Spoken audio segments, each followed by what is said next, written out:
Okay, here we have a statement-based question. Quite a lot of these coming up in IB Physics, so really do make sure you're happy with these. Have a look and we'll go for it. Okay, as I've said, this is a statement-based one. And I think there's kind of an art to these, which is not to do things linearly and to really, really look at the question before you decide on your answers. So we're talking about a liquid becoming a gas. We've got three quantities: the potential energy, the root mean squared speed, and the average distance. And we want to know which quantities are greater for the substance in the gas phase compared to the liquid phase. Now, I think it's always a good idea to go through these one by one, but not always to begin with the first one. Now, the one that I'm immediately drawn to is that statement number 3.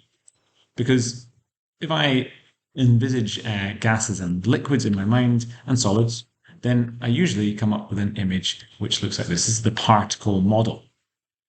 Now, hopefully you can see there that the average distance between the molecules is greater for the gas than it is in the liquid phase. We're already identifying one that is correct, and we can go through and look at our answers there and see that, well, option A only includes options 1 and 2, and so therefore we can get rid of A. We're really using this to rule out the wrong answers and make sure we're getting towards the correct one.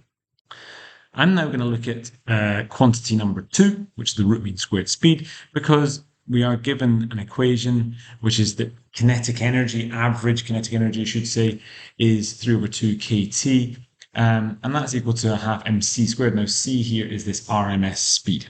What this says, as our temperature increases, our RMS speed will also increase. Now, the link here to this question is that gases are typically at higher temperatures than liquids. They have the same pressure. And so therefore, that root mean squared speed is also going to be greater for the substance in the gas phase. Okay, so I'm looking for any answers which don't include the combinations that we want here. We know that 2 and 3 are both correct. Well, that means we can get rid of B there because that says that 2 is wrong.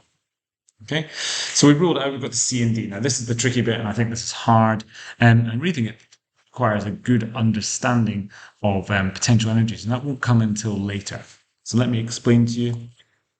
When we're measuring potential energies between two objects which are attracting each other, so in the case of gas particles or liquid particles or solid particles, they're all attracting each other. So we can express potential energy as being proportional to minus 1 over r. Now r here is the distance.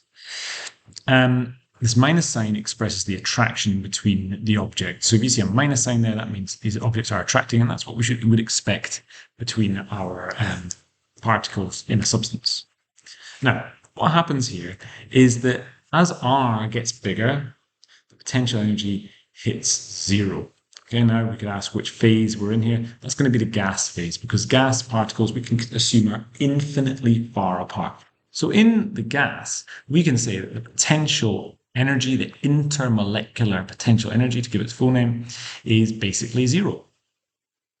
Okay. Now, the question is, what happened? How does that compare to what was in the gas, in the liquid? Well, notice we've got a minus sign there. So actually 0 represents the maximum value of the energy of the particles in this substance. And so therefore, what we've got there is that the liquid must have a negative value. It must have a number lower than 0. Okay, so in the gas state, we have 0 intermolecular potential energy. In the liquid state, we have less energy, and that means actually all 3 of these statements are correct. Now, the reason that last step is tricky is because we usually think that 0 is the minimum. Well, actually, 0 is the maximum value of the potential energy function, and therefore we're able to select our answer here, which is D.